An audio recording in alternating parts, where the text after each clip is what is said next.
This is the merging of the drop and the ocean. This is the flow of the river into the ocean. Once the water is infused, you cannot tell them apart. So from that and from there on, one lives one and the only will, because one becomes a fully articulated expression of that will. One is already expression of that will. You are already expression of that will. That's where we've started.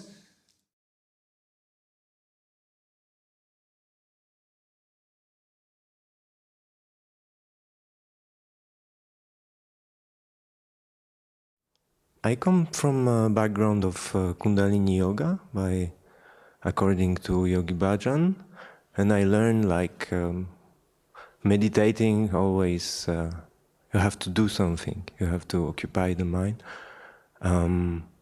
So I am not used to, let's say, completely relax, and I find that this is very soothing for me.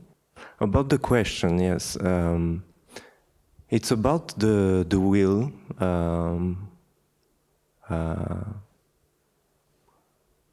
the absolute will, the God's will, and how I let go my own will to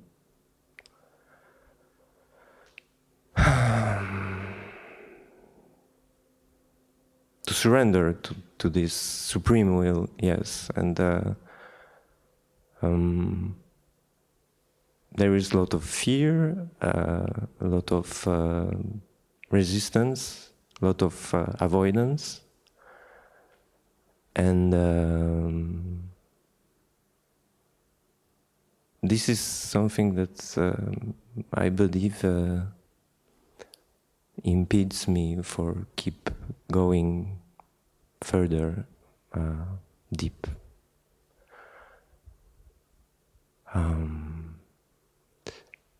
So I wonder if you could comment on that, on the surrendering to the supreme will, or any guidance. In other words, perhaps just to clarify it, individual will versus supreme will, right? Where they converge, are they one and the same? What's the difference, right? Do we make any decisions? Do we will anything into existence? Do we apply will? I guess I want to make sure, because this topic has been covered over the years, we keep going back to it. Various inquiries come from different angles, right? There is per se, philosophically speaking, the question of free will. So there is also that, like, without even necessarily to how that relates to you or to me. But people who are interested in this matter sometimes ask, what do you think about free will? And free will, what distinguishes some philosophical schools, philosophers, in a way, one can only be counted in the pantheon of the philosophers in the West if they addressed or redressed the question of free will. So this is, in a way, within the, let's say, domain of those who belong to certain discipline like philosophy. The question of free will is fundamental there. Any philosopher you read, whether this is Hegel, Kant, whether this is Schopenhauer, Kierkegaard, Nietzsche, right, or going further back, the fresh question of free will be there. So this is in more abstract terms, in philosophical terms.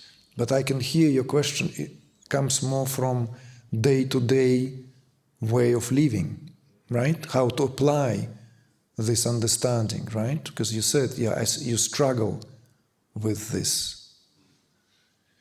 I just want to have that clarity. So it's not like you are purely kind of in the attitude of,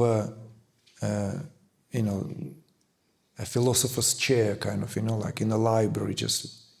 But how is it functions in day-to-day life?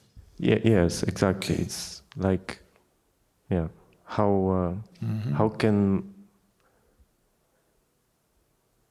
I embody that and feel that I'm really aligned with this divine will, or there is something also about spontaneity. Now it comes to me that if it's I believe this, if it's something purely spontaneous, it should be thy will. In principle, yes, but then in reality, how do we draw, or where do we draw the line between what we consider to be spontaneously risen as, let's say, intention for certain action, versus whether this is rising from the material of what belongs to psychic impressions, something which simply belongs to that, what left an imprint and simply playing itself out now.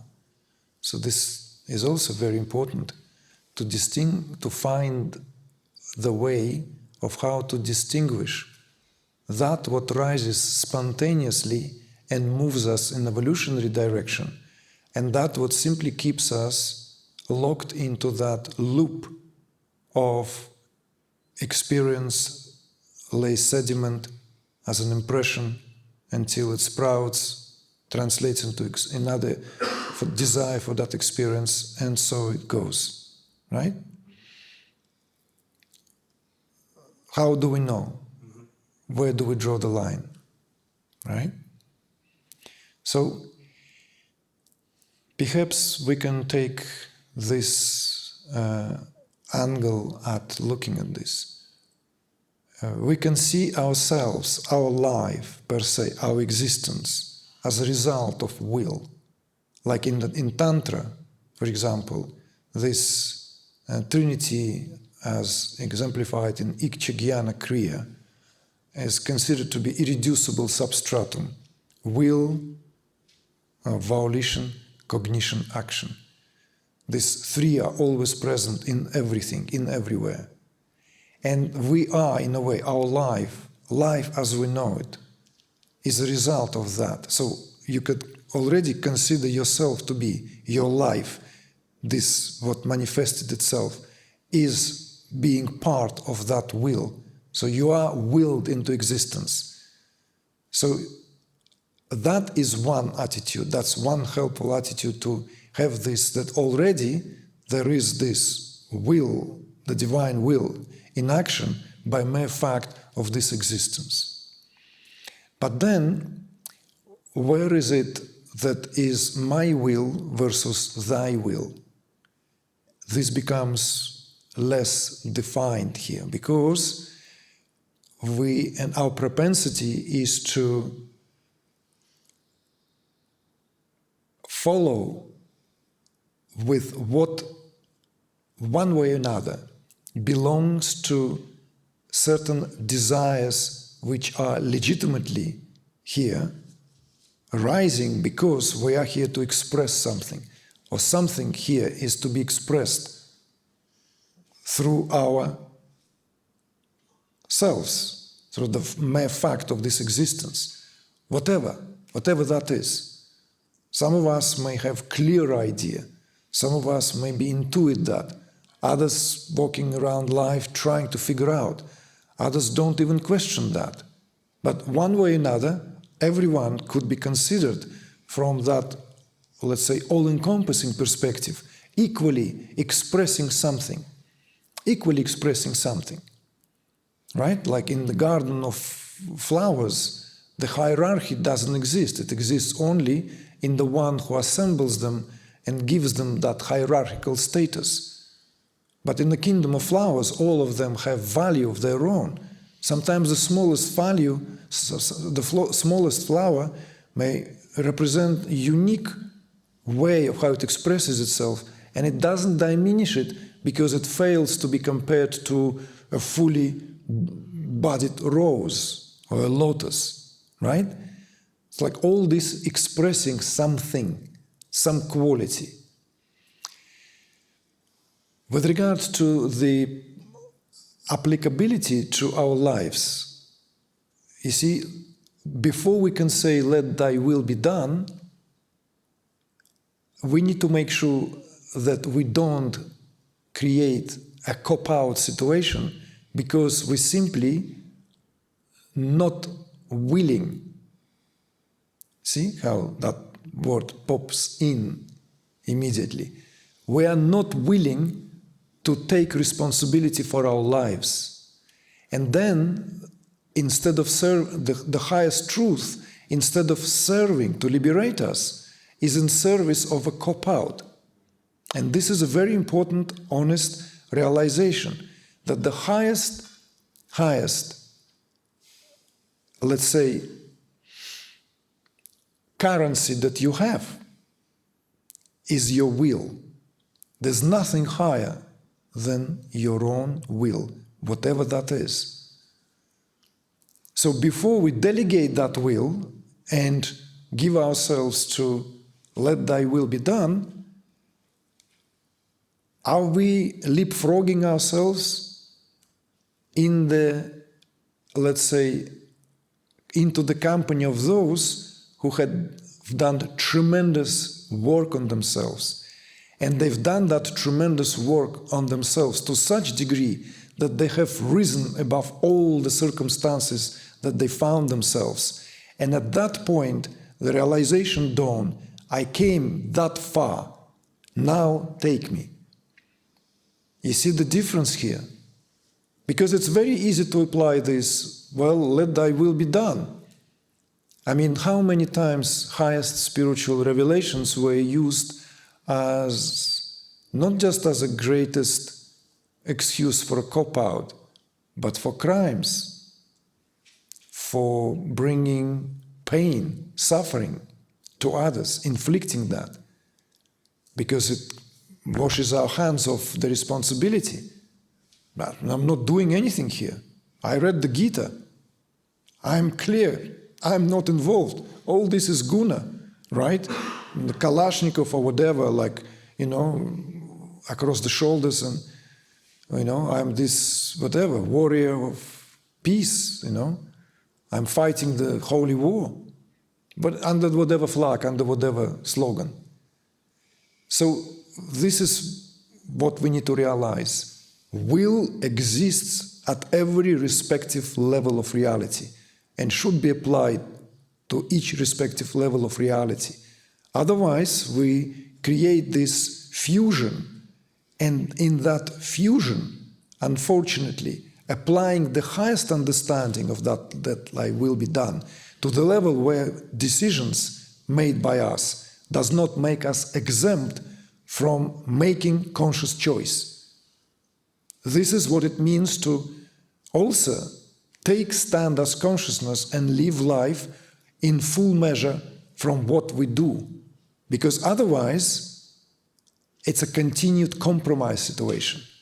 Continued compromise. Because then, if we're honest, whenever it comes to other aspects, suddenly we are full of will. We are full of likes and dislikes. We are here ready to, I do and I don't. Because let thy will be done, everything is equalized. Let thy will be done has one eye that beholds it all in the same equal manner. It holds the entire creation in that equilibrium of oneness. So it's a graceful walk. None of us are exempt from. And with the rise of consciousness, with the rise in awareness, that what we consider as individual will undergoes transformation. So that's what it meant. Will is not the same at respective levels of reality.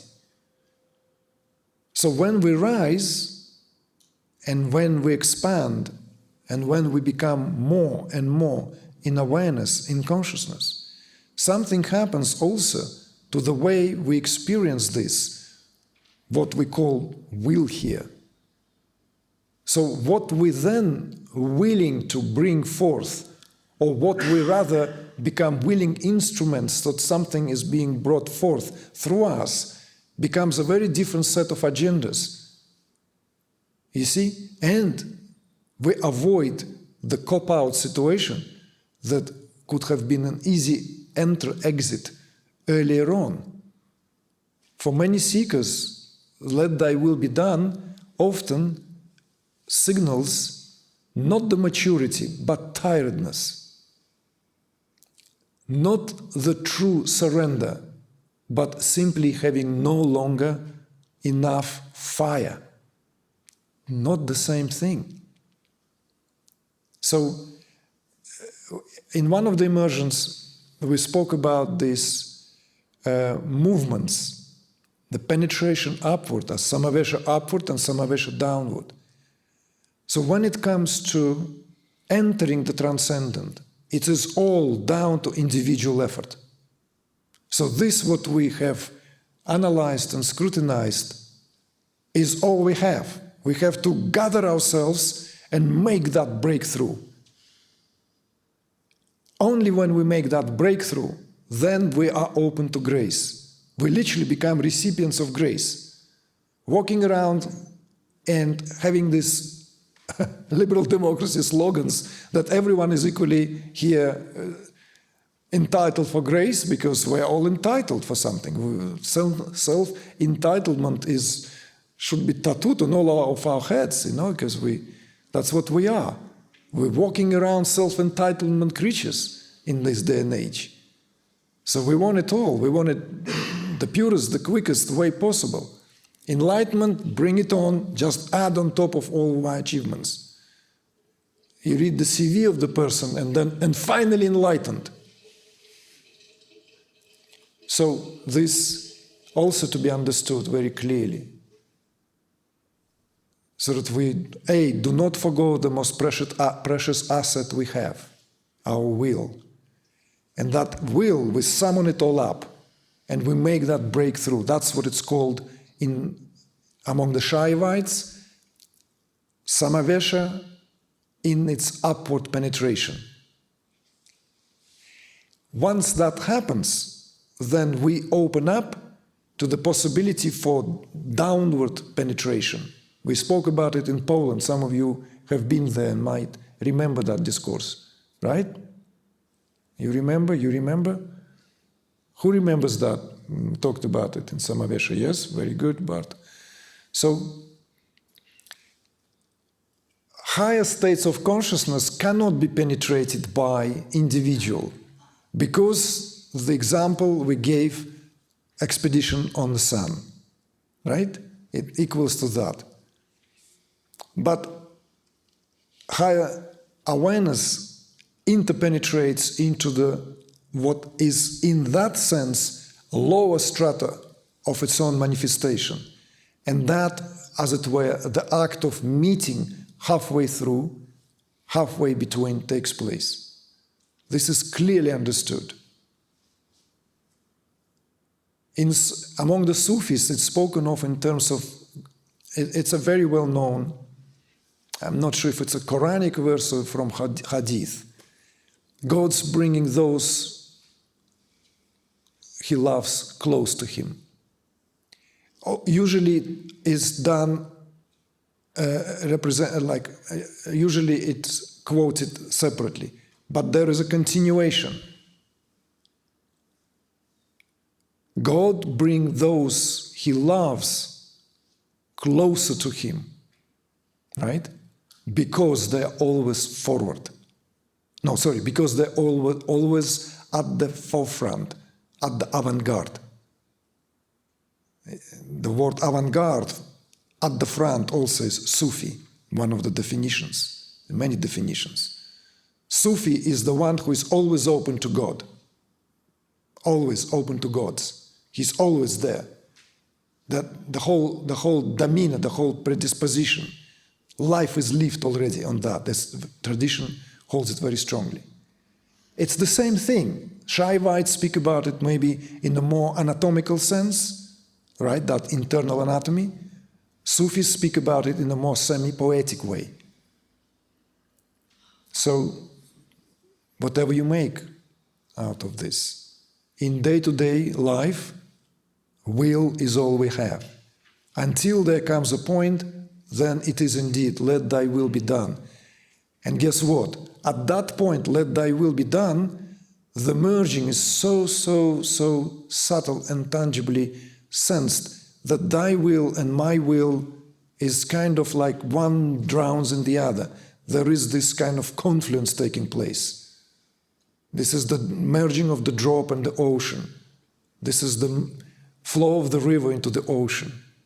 Once the water is infused, you cannot tell them apart. So from that and from there on, one leaves one and the only will, because one becomes a fully articulated expression of that will.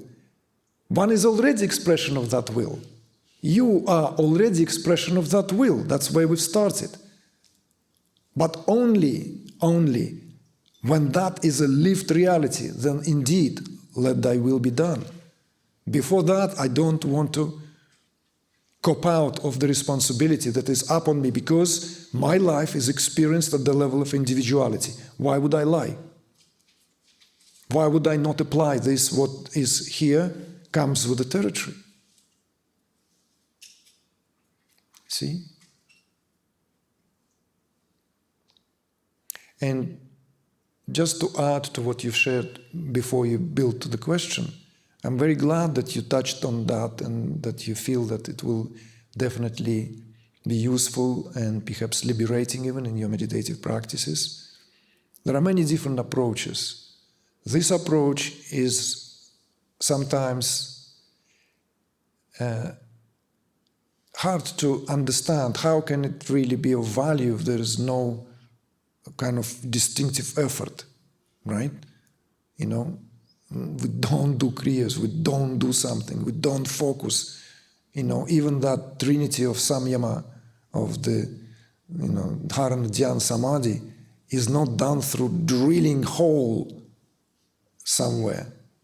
No, it's just opening up and creating a funnel.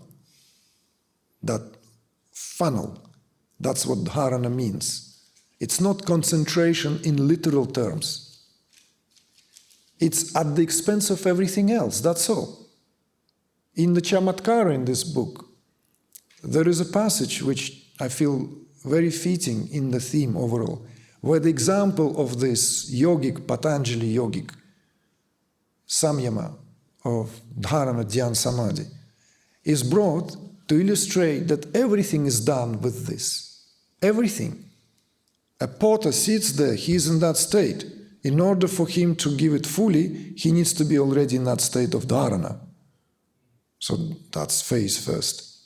Then that dharana naturally translates into uninterrupted flow of awareness towards one object. And in his case is whatever he is forming there, molding out of that clay.